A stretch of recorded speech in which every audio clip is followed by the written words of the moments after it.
Hey guys, Bud Elliot here. Welcome back into the Cover 3 College Football Podcast. And this is my summer school series. Today, we're talking Houston, and I want to go right to the source. That's Joseph Duarte of the Houston Chronicle. Joseph, welcome to the show. Thanks for having me on, bud. Absolutely. So, an interesting year for Houston last year, 8-5 overall.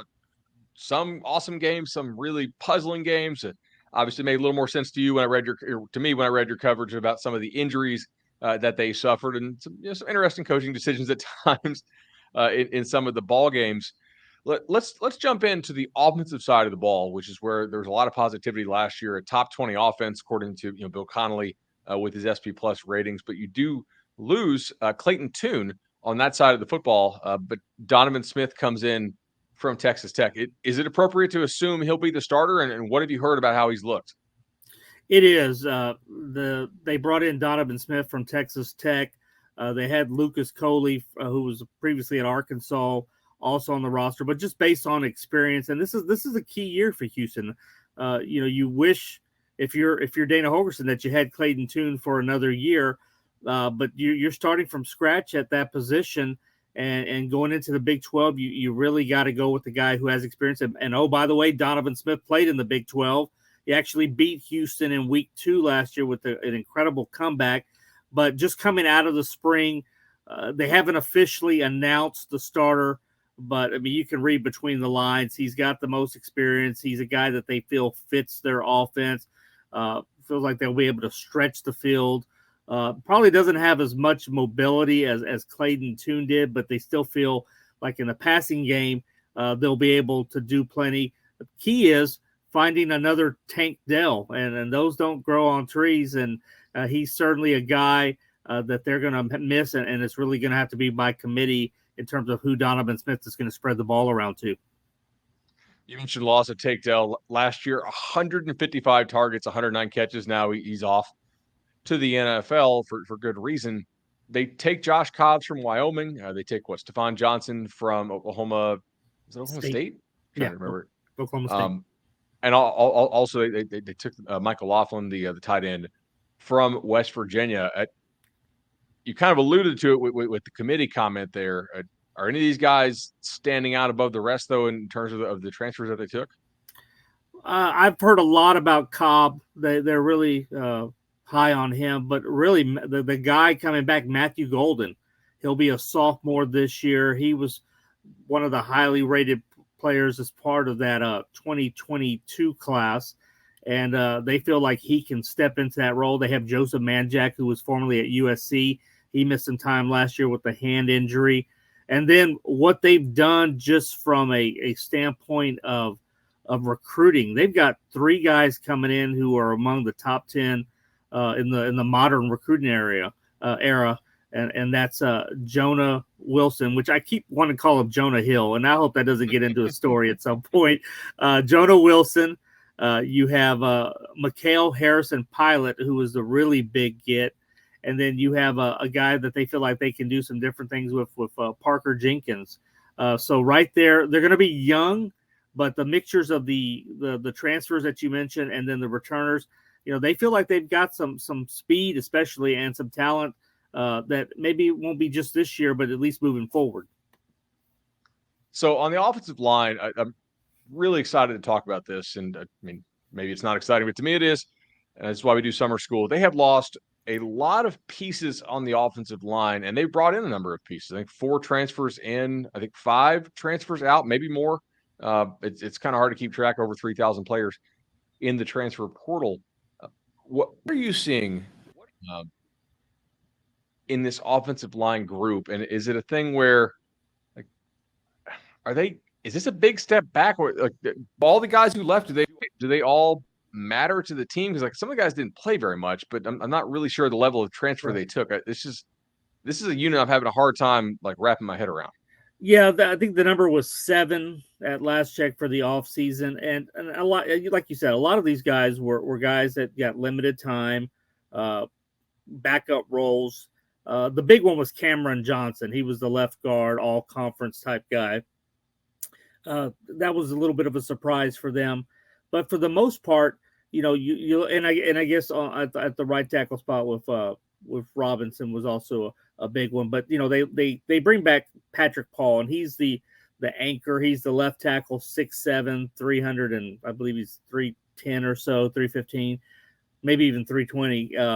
So he's their guy. And then they have Jack Freeman, who's the center. The interesting thing, Bud, about all this is it sort of plays into while they don't have the guys coming in just yet, it's part of a big picture. They knew going into the Big 12 they needed different type of bodies, especially on both lines. They had to get bigger, more physical from the American to the Big 12, and that sort of has opened things up where they can do that. I did a comparison on projected O linemen in terms of size for the other Texas schools, and Houston's actually along lines in alignment with the other ones in terms of size. With TCU, TCU's offensive line was really good last year and really big.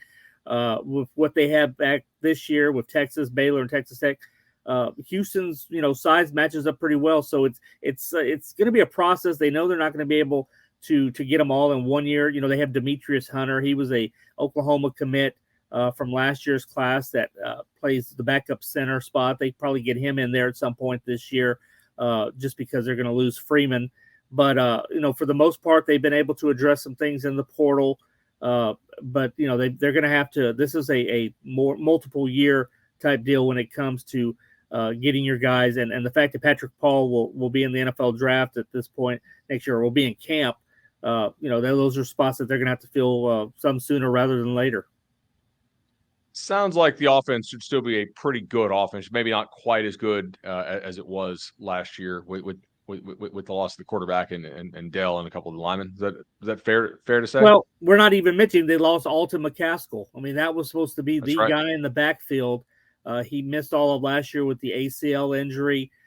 We talked to him in the spring. Everything looked good. He was happy. He was healthy. And then a couple of days after the end of the spring, he, a weekend passes. He goes into Dana Holgerson's office and tells him, what, I'm going to transfer. And, just talking with Holgerson, they were completely blindsided by this.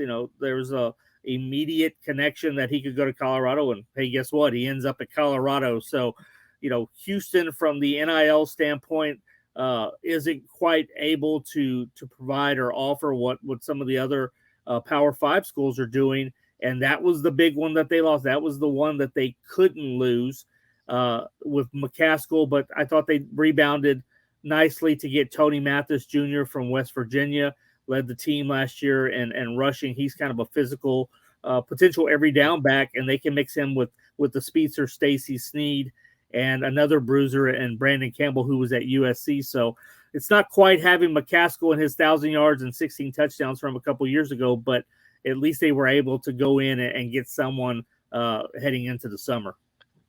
I assume that and obviously it's hard to know, but because they're as salty, I guess would be the word, or annoyed that McCaskill would leave, especially so late in the process. Is it fair to assume that he was healthy and on track for a big year? Yeah, that was the key. Okay. I mean, he didn't go through, there was no contact in the spring, but all indications, we watched him on, he was posting daily or videos or weekly videos on Instagram about his progress, and he looked fine. He didn't feel any type of concerns when he was doing cuts and movement. So it looked like he was going to be good to go for this year. Defensively, this team last year was kind of a wreck at times, and was it the SMU game where they just scored like everybody scored 100 on each other, and it just felt like it would never end, I guess.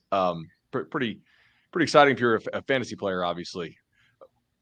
They lose a ton of players in this secondary. I think it's their top 4 guys by snap count, but I'm curious to ask you here, sort of like the offensive line helping me make sense of this position, because they had so many guys who missed a lot of time last year. Like, are the 4 guys, obviously they lost their top 4 guys by snap count, but were those actually their 4 best players? What's the level of drop off from those departures? There's a lot, and you start up front. Derek Parrish was having an incredible year. He's the guy that had 4.5 sacks in the Texas Tech game alone, and he ended up suffering a pectoral injury in the next game, so he was out. So you sort of take him off the board and his stats because he wasn't there a lot of the time. But then you have a DeAnthony Jones, the other edge rusher, who was a big part of things. And then you look at the second level, and you had Donovan Mooden was a big part of what they did at the linebacker position. And then you go through the secondary, and then they lose some guys there. So yeah, collectively, these are guys that played a big role, and are gonna those are numbers and snaps that they're going to be hard to replace for Houston, because the next wave that they have are guys that have had some experience, but they're not on the same level. And that goes back to what we talked about having Big 12 type players, and they're going to have to go out, and the transfer portal is the way that Dana Holgerson has filled some of these holes. The big one is David. Hope I pronounced his name right. David Aguwubu from Oklahoma. He was an all Big 12 performer. He played linebacker. They're going to move him to the rush end to bring some help there. So they went out this offseason and got guys like him, but those are some big numbers, especially up front, that they're going to have to replace. So it sounds like maybe in the secondary, the concern is not quite as great as maybe what the losses would look like. Yeah, they got like a Adari Halsey. He's going to be a big one that they went out and got. They did lose. I'm trying to think of the other. They had a guy from Texas Southern on the FCS level. He had 5 interceptions last year, so he'll be a big one that they can plug in. But Isaiah Hamilton. Yeah, Hamilton. And then a couple of years ago, though, I mean, just last year they were in this situation. They played all of last year with 2 new corners, and really they lost a third one with Alex Hogan getting hurt. And the year before they had Demarion Williams and Marcus Jones, who were both in the NFL. So that secondary has sort of had some turnover the last few years, and it's just a matter of they've had to go out and get some guys through the portal. A guy like Hassan Hippolyte, who played safety for them, is going to move to a linebacker spot.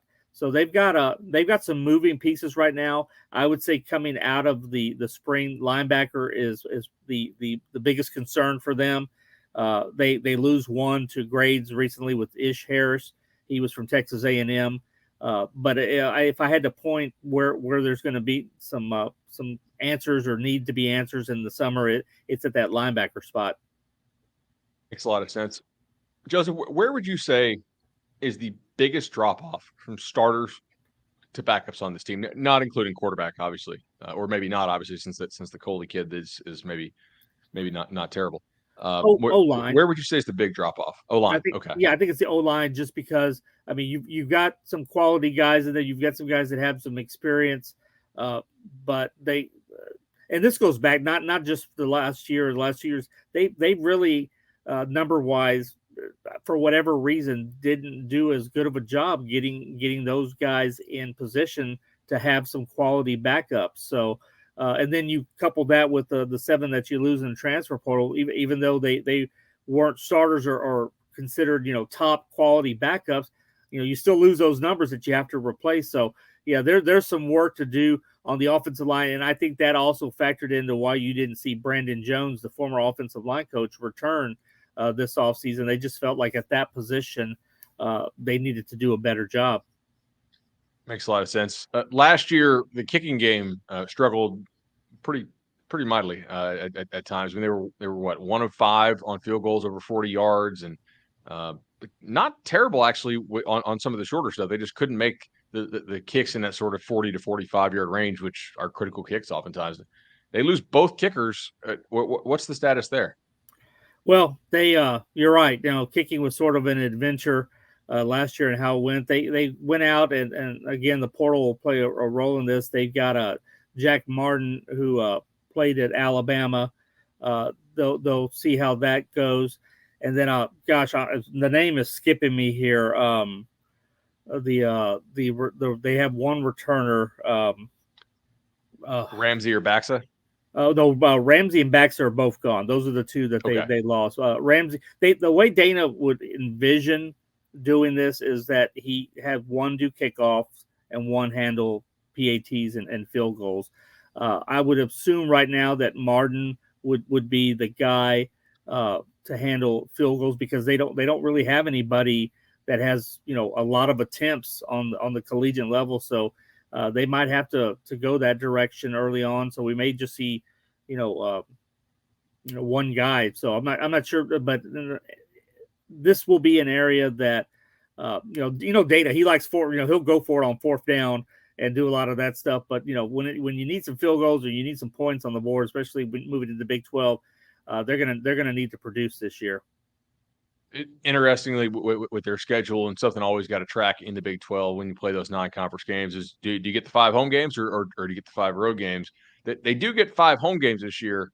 Some of the trips, though, are difficult places to play at UCF, at Baylor, at Kansas State, and at Texas Tech. They're going to have to play well at home. I guess that, like, and a hot start here will be pretty important with UTSA coming to town. Like, that's one they almost have to get off the bat. Right. They in total, they have 7 games that they don't leave the city of Houston. That includes Rice, and then a non-conference game against Sam Houston.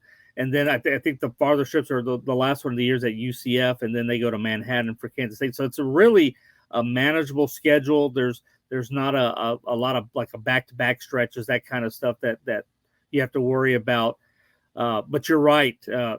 Just right out of the get-go, UTSA is a really good pro. What Jeff Traylor's done over there, and having a veteran quarterback with Frank Harris.